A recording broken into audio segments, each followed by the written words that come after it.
The broadcast began with no warning, no opening statement, no heraldry of trumpets that the Empire so loved to drape its atrocities in. Just a cold, high-definition feed poured into the networks that bound the galaxy. A prison ship drifted across the screen, its hull smeared with the Empire's sigils, red, angular strokes like fresh wounds carved into black metal. Lights speared through the void. At the center, 5 human women stood shackled, their swollen bellies exposed as if their very condition was meant to be mocked. The alien announcer's voice oozed from the speakers in dozens of languages, its tone carefully rehearsed arrogance. "Behold the frailty of your species," it sneered. 5 carriers of your future, taken with less effort than plucking fruit from a dying tree. The Empire does not fear you. The Empire does not respect you. Remember this sight. The camera tightened cruelly. A woman wept quietly, tears trailing over her dirt-streaked cheeks. Another raised her head, eyes blazing with a defiance so raw it nearly burned through the screen. She whispered something inaudible, but the shape of her lips carried the words, "My child will not bow." The guards yanked her chain, cutting the moment short. Billions across the galaxy watched. Some laughed. Others turned away, embarrassed by the theater of cruelty. And among the oldest species, those who remembered faint echoes of Earth's darker history, there were shivers. Warnings spoken in hushed tones. Never harm their children, never touch their mothers. The stories had always seemed like superstition. Now, they began to breathe again. On Earth, the feed cut into every home, office, bar, and backwater diner. The laughter of civilians fell still. Fathers clenched their fists. Mothers pulled their children close, shielding them instinctively from a horror that traveled across light years. There was no screaming in the streets, no riots, no feverish cries for vengeance. Just silence, a silence heavy enough to warp the air, a silence that promised something more dangerous than rage. Humanity had never been quick to forget, and when wounded, it never healed politely. In a windowless room beneath the United Terran Assembly, leaders gathered. They did not pound fists on tables or hurl accusations at one another.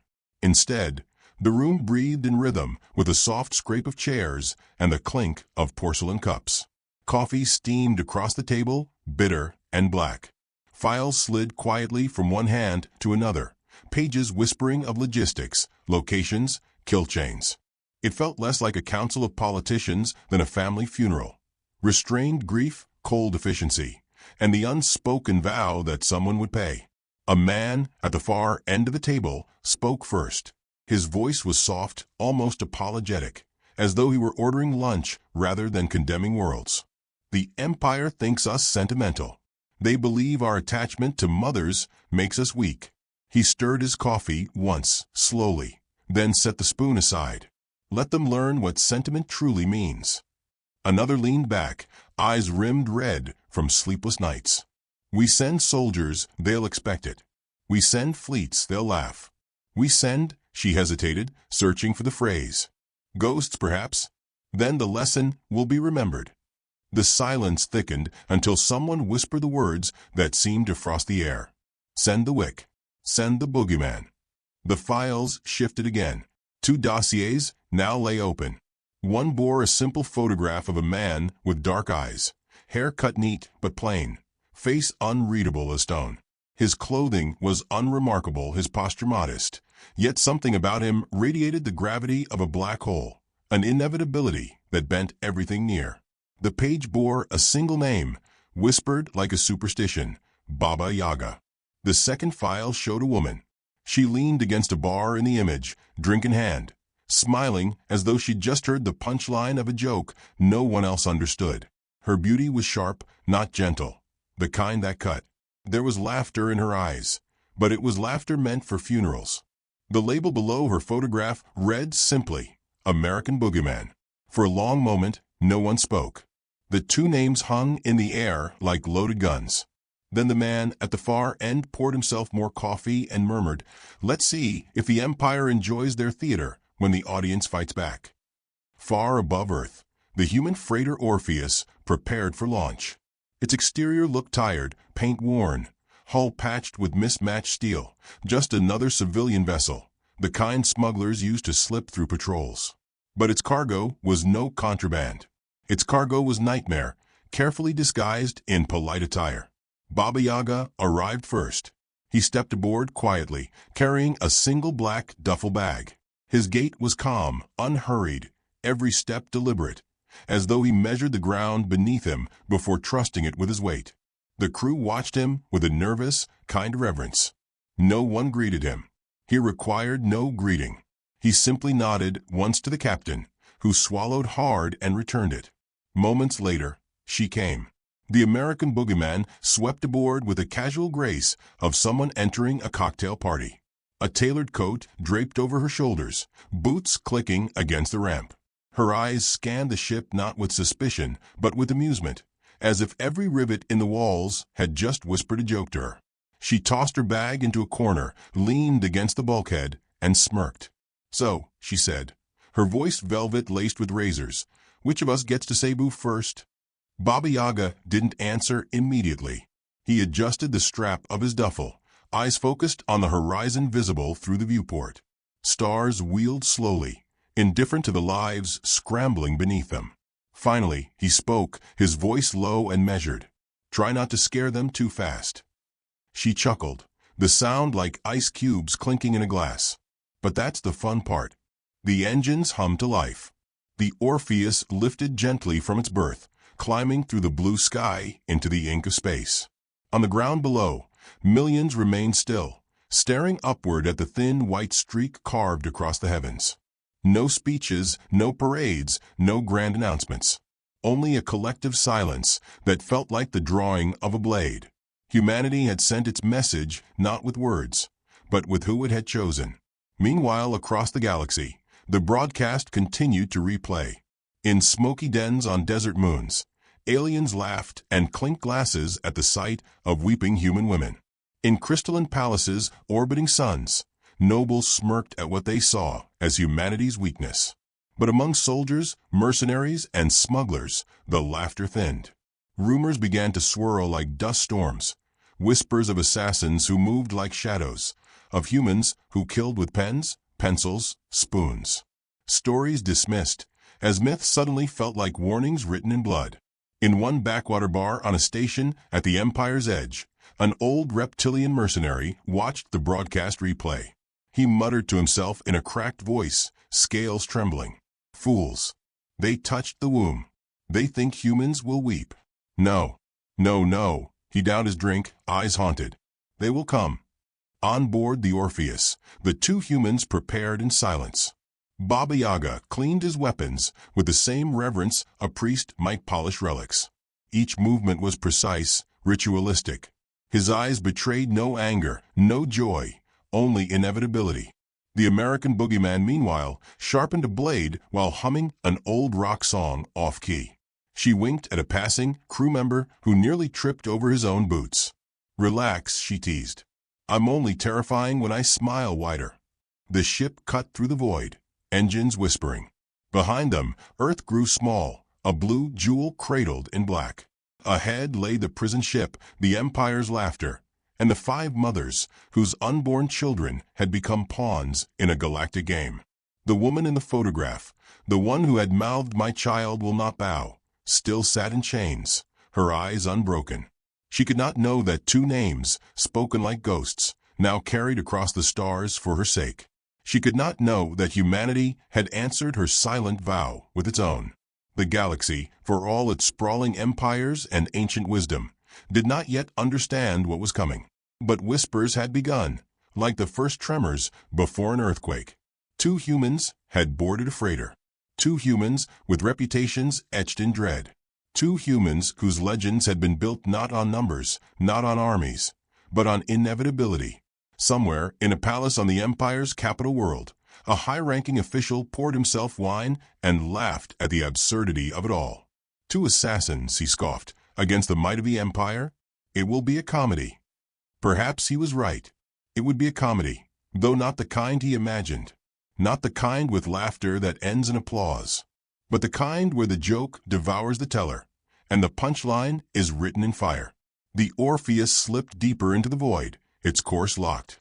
Inside, Baba Yaga closed his duffel and straightened, his eyes reflecting the faint light of distant stars. He spoke to no one in particular, his words heavy enough to echo. They stole mothers. The American boogeyman stretched, knife glinting in her hand, and smiled as if savoring the taste of the phrase. Which means, she murmured, we get to steal everything else. And somewhere across the galaxy, the Empire's laughter faltered. The Orpheus did not announce its arrival with blaring horns or martial fanfare. It simply slid out of slipspace and drifted toward the Empire's outpost station, a single freighter painted in rust and dust, as forgettable as a pebble rolling into a river. The station itself loomed like a crown of jagged steel, its docking arms spread wide, bristling with weapons. Entire fleets orbited nearby, patrol ships cruising like sharks in slow, lazy circles. To the Empire, this was a border checkpoint, mundane, routine. To the two humans standing at the viewport, it was the stage. Baba Yaga adjusted the cuff of his shirt as though preparing for dinner rather than intrusion. His posture was calm, almost weary, but his eyes never stopped moving. He noted the turrets, the patrol routes, the intervals between scans. He absorbed the patterns like a tailor measuring cloth. Across from him, the American boogeyman leaned against the bulkhead, one boot propped up, smirking at the Empire's show of power. Subtle, she murmured, her voice carrying a lazy amusement. I think they're overcompensating. They expect warships, Baba Yaga replied softly. Not a freighter. She grinned, tapping the hilt of her knife against her thigh like a metronome. Then let's disappoint them. The docking clamps seized the Orpheus with a mechanical groan. Alarms echoed briefly, not in fear, but in ceremony. Another conquest arriving for inspection. The hatch hissed open. Waiting beyond was a phalanx of alien soldiers, tall and armored, their rifles glimmering with plasma coils. Behind them stood an official draped in crimson robes, tendrils quivering with smug anticipation. His voice slithered into the air. Human vessel. Identify your cargo. The American boogeyman stepped forward first, hands casually raised as if surrendering to a joke. Her smile was polite, dazzling even, but it never reached her eyes. Just the two of us, she said warmly. Two guests here to negotiate. She tilted her head, her tone laced with velvet sarcasm. Though I admit, your welcome party feels overdone. Were the marching bands busy? A few of the soldiers exchanged puzzled glances. The official sneered. Negotiate? Two humans? Your arrogance borders on comedy. We know your species breeds quickly, but surely you've not mistaken yourselves for ambassadors. Baba Yaga stepped forward then.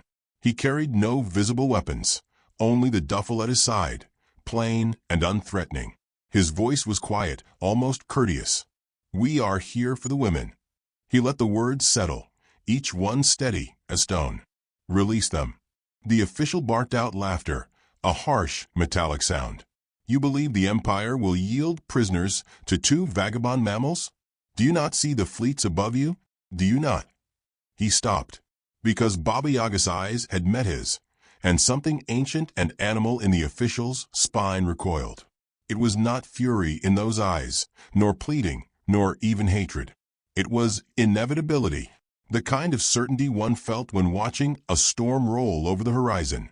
It will arrive, and you will drown, no matter your protest. The official faltered, though only for a heartbeat, then scoffed louder to hide it. The boogeyman smiled wider, sensing the fracture. Darling, you may want to lower your voice, she said sweetly. You're embarrassing yourself in front of your soldiers. Look at them, half of them already wondering if you'll still be alive to pay them next week. A ripple passed through the line of troops. The official snarled, gesturing sharply. Disarm them. Confiscate their ship. Show them the folly of human arrogance. The soldiers advanced, and then the silence broke like glass. Baba Yaga moved first. Not quickly, not frantically, simply with precision, so absolute it left no room for error. His duffel opened, and steel whispered against steel. A compact pistol in one hand, a blade in the other, he dismantled the front rank of soldiers with the efficiency of a craftsman repairing a clock. No wasted shots, no wasted steps. The first fell before they realized he'd moved. Beside him, the boogeyman laughed, low and delighted. She spun her knife once, then flicked it into the throat of a guard before plucking his rifle from his falling hands. Plasma bolts shrieked through the docking bay, but she weaved between them with a dancer's ease. Her voice carried above the chaos, taunting, playful. "This your best? Please tell me there's an upgrade package somewhere." The station erupted. Sirens blared. Reinforcements poured into the bay, boots pounding against steel. Yet the two humans moved as if time had bent around them. Baba Yaga advanced slowly, every shot deliberate, every step calculated. The boogeyman prowled in arcs, weaving laughter and death in equal measure. She ducked behind a crate, sipping from a confiscated alien flask between bursts of fire. She grimaced. "Tastes like despair." Fitting, really. The soldiers' discipline frayed. Some charged recklessly, others hesitated, fear worming into their bones. The official backed away, his earlier sneer dissolving into pale shock. "Impossible," he stammered. "You can't, no one could." Baba Yaga reloaded with unhurried grace, the click of the magazine echoing like a gavel. "You should have listened," he said softly. "We came for the women." The boogeyman vaulted onto a crate, rifle balanced on her shoulder, hair catching the red glow of emergency lights. Her grin was feral. "But since you insisted on a party," she added, "we'll stay for the entertainment." When the last shot faded, the bay lay scattered with bodies and scorch marks. Smoke curled upward, acrid and bitter. The remaining soldiers dropped their weapons, backing away with trembling limbs. The official collapsed against the wall, breath ragged, his fine robes smeared with soot. His eyes darted from corpse to corpse, then to the two humans who now stood untouched in the wreckage. Baba Yaga approached him slowly, each footstep steady, inevitable. He crouched, voice calm, almost gentle. "Where is the prison ship?" The official tried to laugh, but the sound cracked. "Even if I told you," he froze as Baba Yaga's hand pressed lightly against his shoulder, not with violence, but with a kind of patience that promised it would last only as long as mercy did. His words dissolved into a whimper. He whispered coordinates, voice trembling. The boogeyman crouched beside them, tilting her head. She dragged her blade across the floor lazily, sparks skittering. "See," she said brightly. "That wasn't so hard. All you had to do was ask nicely." They rose together. Behind them, soldiers scrambled to drag the wounded aside, avoiding their eyes. The humans strode back toward the Orpheus, their pace unhurried, as though leaving a cafe after a late breakfast. The bay doors sealed behind them with a hiss that felt almost like relief. Across the Empire, whispers spread faster than the officials' desperate orders to contain the breach. Word of the slaughter leapt from ship to ship, bar to bar, barracks to barracks. Stories warped and twisted as they always did, but the core remained. Two humans had walked into a fortress and left it broken. Some called it impossible. Others called it prophecy. A few older soldiers recalled ancient warnings from their instructors. If they send the wick, if they send the boogeyman, pray it's not for you. On board the Orpheus, the silence returned. Baba Yaga sat, cleaning his pistol with the same measured care as always, movements so steady they seemed ceremonial. The boogeyman reclined across from him, boots on the table, spinning her knife idly between her fingers. She hummed a tune from some Earth barroom, off-key, but content. After a while, she said, "They didn't take us seriously." "They will," Baba Yaga replied. She grinned, flicking the knife into the air, catching it without looking. "Good. I was starting to worry we might get bored." The ship surged forward into the dark, leaving the broken station behind. Stars stretched like silver rivers. Ahead lay the prison ship, and the 5 mothers shackled within. But behind, in the ash of a ruined docking bay, an idea had begun to take root, that humanity was not merely stubborn or sentimental. It was something older, sharper, a predator that smiled before it struck. In the Empire's capital, reports cascaded onto the desk of a commander with eyes like molten stone. He read in silence, jaw tightening as the details unfolded. 2 names repeated again and again in trembling witness reports. Wick, Boogeyman. He dismissed them with a scoff, yet his hand lingered on the page longer than pride allowed. He looked out over the glittering skyline of his world, and for the first time in years, he felt something alien prickling in his veins. It was not anger, not pride. It was fear. And somewhere in the dark between stars, two humans moved closer, their silence more terrifying than any fleet. The prison ship loomed ahead like a coffin adrift in space. Its hull was scarred by past battles, patches of mismatched plating glowing faintly with overwork reactors. Shackled beneath its bulk were smaller escort craft, tethered like hounds to a master. The Empire had not hidden the vessel. Instead, it flaunted it, as though daring humanity to try. To most, the ship looked impregnable. To two humans sitting in the quiet hum of a freighter, it looked like opportunity. Baba Yaga studied the schematic on the screen, eyes tracing the ventilation routes, the security checkpoints, the rhythm of guard rotations. He said nothing, fingers tapping once, twice, before stilling entirely.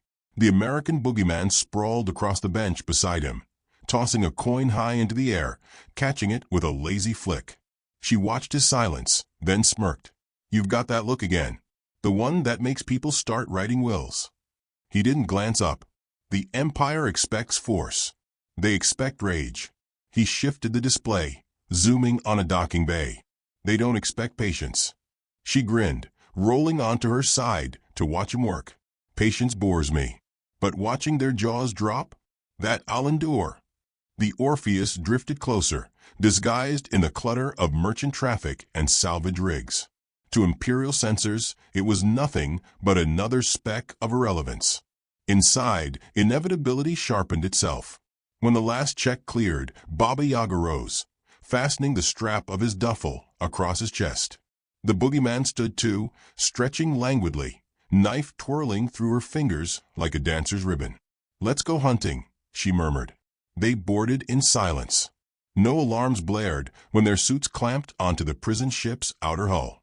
No soldiers noticed the faint hiss of torches cutting through metal.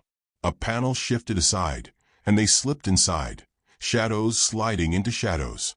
The corridor stretched long and sterile, its walls humming with life support systems. Lights glared white overhead, sterile as a surgeon's blade. To most, it would feel suffocating. To them, it was a hunting ground. Their movements were precise, soundless. Guards walked past within arm's reach, but never saw them. A camera panned lazily across a junction, then glitched for 3 seconds before resuming, oblivious to what had passed. They left no footprints, no echoes, only whispers in the systems. Somewhere deep in the ship, a technician frowned at a sudden spike of interference on the monitors. By the time he leaned closer, the anomaly was gone. The Boogeyman halted at a doorway, pressing her ear against the seam. Her grin widened. She mouthed to inside. Baba Yaga nodded once. The door hissed open, and they slipped through like wind. The guards barely turned before the silence swallowed them. One fell with a blade between ribs, the other with a pistol pressed beneath his jaw. No shots echoed. The room remained sterile, save for 2 cooling bodies. At the far end, a reinforced door pulsed with heavy locks. Behind it, muffled voices carried, the faint sound of women, of chains rattling. The Boogeyman's grin softened, just a fraction. "They're close." Her voice lost its usual playfulness, sinking into something quieter, edged with promise. Baba Yaga placed his hand on the door, eyes narrowing. "Not yet. First, we take their eyes." They moved deeper, bypassing squads of soldiers, slipping through arteries of steel. Each kill was quick, merciless, yet never cruel. They didn't revel in the slaughter. They delivered it like surgeons excising disease. Still, the whispers grew. A patrol stumbled upon fallen comrades, throats opened with surgical precision. Another found a corridor where cameras had died, only to vanish themselves minutes later. Fear thickened, and with it, discipline cracked. On the command deck, the captain of the prison ship bristled. His tusks clicked against each other in agitation as reports poured in. "Sabotage," one officer cried. "Intruders," another. But no alarms had tripped, no breaches recorded. The captain snarled, "Impossible. 2 humans cannot ghost through my ship. Sweep every deck. Burn them out." Yet his voice wavered, betraying the crack of doubt worming through his authority. Far below, Baba Yaga and the Boogeyman reached the core control room. Consoles lined the walls, glowing with streams of Imperial code.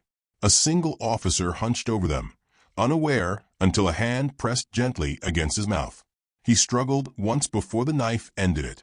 Baba Yaga leaned over the console, fingers dancing over keys with calm certainty.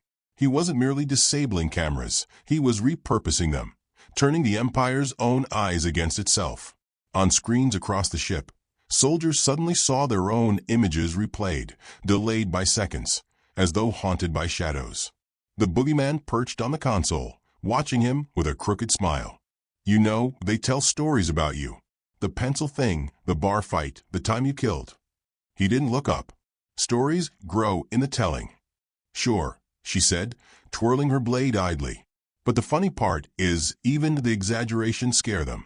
And here we are, proving the truth is worse." He keyed one final command. The ship's emergency lighting flickered, plunging corridors into crimson shadows. Over comms, alien voices cracked with panic, stumbling over conflicting orders. The hunt had become something else entirely. It had become a trap, only not for the humans. In the cells, the women stirred as alarms echoed faintly. One whispered to another, clutching her swollen belly. "They're here." None of them knew who they were, but something in the air shifted. Hope, fragile and trembling, flared alive. The Boogeyman and Baba Yaga returned to the reinforced door. This time, he set explosives with the care of a jeweler placing gems. When the final charge clicked, they stepped back. The blast swallowed the metal, smoke curling like a shroud. Inside, the women cowered first, then lifted their eyes as 2 silhouettes stepped through. One tall, silent, with inevitability etched in his frame. The other lithe, smiling, eyes burning with mischief and promise. No words needed. The chains fell. Humanity had come. Baba Yaga knelt before the woman who had mouthed, "My child will not bow." His hand, calloused and steady, rested gently on the shackles at her wrists before snapping them free. He whispered, almost too soft to hear, "Safe now." She stared at him, trembling, then whispered back, "Are you real?" He met her gaze with eyes as certain as gravity. Real enough. Behind him, the Boogeyman cut the last chain with a flick of her blade, then winked at the stunned prisoners. "Congratulations, ladies. You've just been upgraded from hostages to witnesses. Don't worry, the scary part isn't us." She leaned close, voice dropping into velvet steel. "It's what happens to anyone who thought this was a good idea." They began the escort back, moving through corridors, now writhing with soldiers. Fear had broken discipline entirely. Some fired wildly, others fled. The assassins shielded the women with precision, each shot placed with surgical intent, each step deliberate.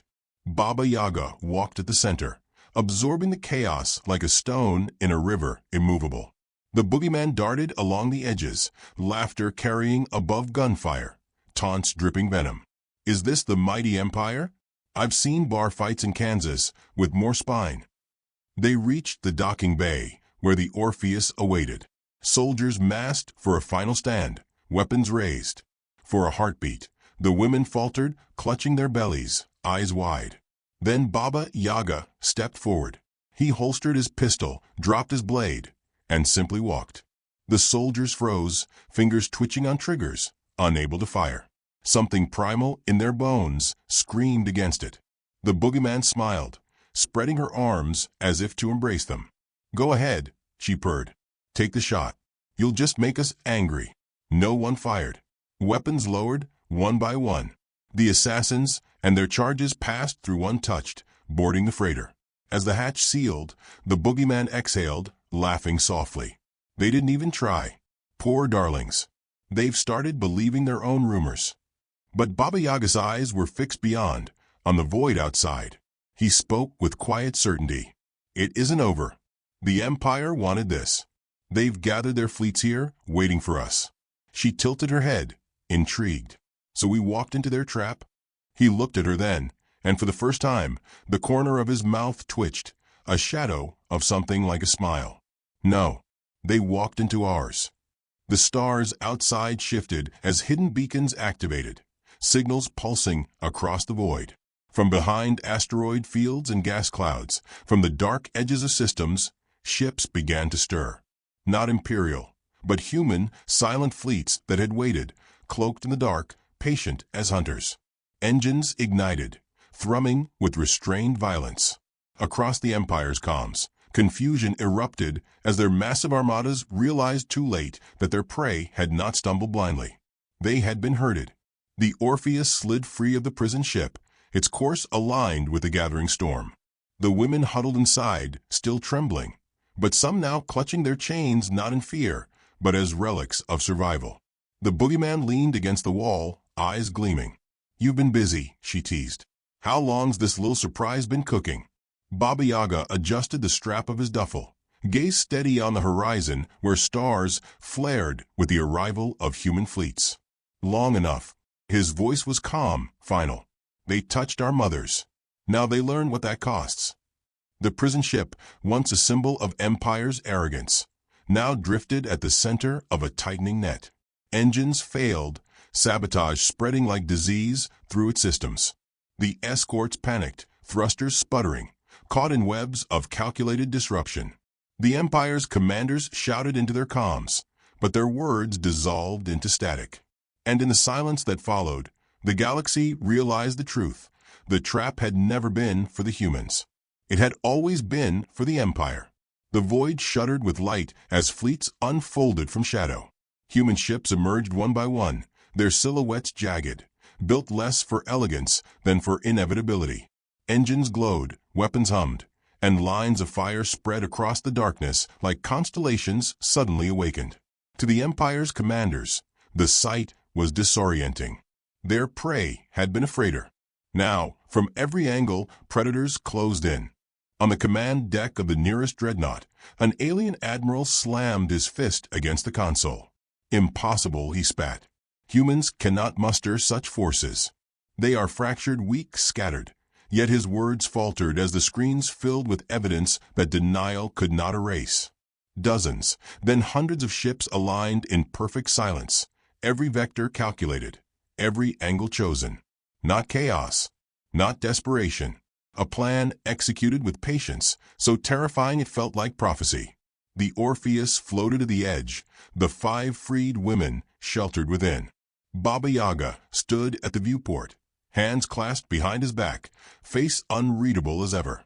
The Boogeyman leaned beside him, lips curling in delight as the Empire's panic crackled through intercepted comms. "Listen to them squeal," she murmured. "All that power, all that pride, and now they sound like children afraid of the dark."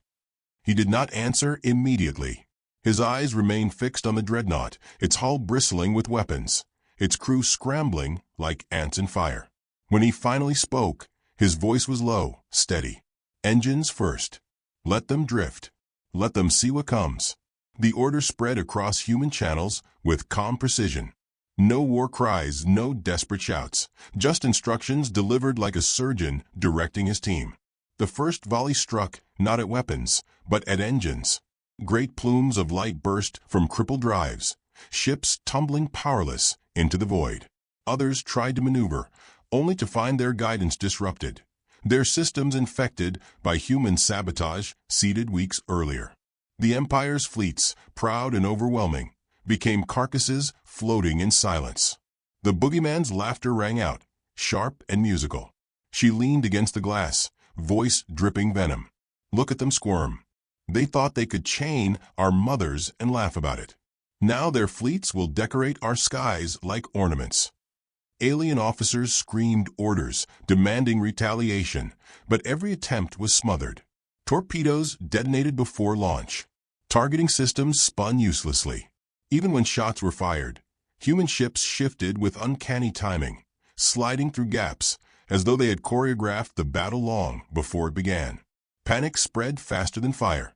What had been an ambush became a slaughter. In the prison ship's hold, one of the rescued women clutched her belly, eyes wide as the void blazed with destruction. She whispered to no one in particular. They did this for us? Her voice trembled, not with fear, but with disbelief. Another woman, the one who had vowed her child would not bow, lifted her chin. No, she said quietly. They did this because we are theirs. And no one steals from humans. On the Empire's flagship, the Overlord himself appeared on the command deck. His frame was broad, armored in ceremonial steel, eyes glowing with fury. He stared at the collapsing fleets, disbelief hardening into rage. Bring them to me, he roared. If two assassins think they can shame the Empire, let them die at my feet. The summons arrived on the Orpheus. The Boogeyman chuckled as she strapped her blades to her thigh. See? He's inviting us to the dance. Baba Yaga picked up his pistol, slid it into its holster, and replied with the same inevitability he had carried since Earth. Then we end it. They boarded the flagship in silence, cutting through guards with the efficiency of storm winds through wheat. The corridors shook with explosions from the battle outside, but the two humans moved with unshaken focus. At last, the throne chamber doors split open. The Overlord rose, towering, weapon in hand. Around him, armored guards bristled with rifles, teeth bared in defiance. Yet even here, even now, the silence that entered with the humans unsettled them more than any weapon could. The Overlord sneered. You think yourselves more than insects? Two shadows against an empire. He raised his weapon, voice booming. Kneel, and I may let you crawl away. The Boogeyman's smile was slow, dangerous. She tilted her head, blade glinting in the crimson light. We don't crawl, and we don't kneel. Her eyes danced as she added sweetly, but you will. The fight erupted like lightning. Guards charged, rifles spitting plasma, but Baba Yaga's pistol barked with flawless rhythm, each shot a death sentence. The Boogeyman danced between them, her laughter cutting deeper than her knife. Steel clashed, cries echoed, but one by one the guards fell until only the Overlord remained. He lunged, weapon swinging, with raw fury. Baba Yaga met the blow with unflinching calm, sidestepping and striking with precision that turned rage into futility. The Boogeyman slipped behind, blade pressed to the Overlord's throat, whispering in his ear, You thought 5 mothers were trophies. We call them sacred, and for that mistake, you've earned extinction. The Overlord snarled, defiant even as inevitability pressed against his skin. You cannot erase an empire. Baba Yaga's pistol raised, steady and final. His voice was soft, but it carried the weight of history. We don't need to erase it. We only need to remind it what it fears. The shot cracked, and the Overlord's body crumpled to the floor, his eyes wide in disbelief that death had arrived so quietly. The chamber fell still. Outside, the Empire's fleets burned, drifting wreckage painting the stars in fire. Human ships moved methodically, not gloating, not cheering, simply completing the work. Engines destroyed, weapons dismantled, survivors left to drift, their shame carried across every channel. No one could mistake what had been taught. Humanity did not roar when wronged. It whispered, and the galaxy trembled. On the Orpheus, the freed women sat in silence, the glow of distant battles reflecting in their eyes. The Boogeyman cleaned her blade with a cloth, humming that same off-key tune, then glanced at Baba Yaga. Think they'll remember this lesson? She asked, her grin sharp as broken glass. He holstered his weapon, gaze fixed on the stars now littered with the corpses of ships. His face betrayed no triumph, only certainty. Oh, he said softly, they'll remember. We're their nightmares now. The silence that followed was heavier than victory songs, heavier than screams. It was the silence of inevitability. And across the galaxy, those who had once laughed at the sight of chained human mothers now lay awake in their beds, haunted by a single realization. Humanity had been underestimated, and the cost would echo forever.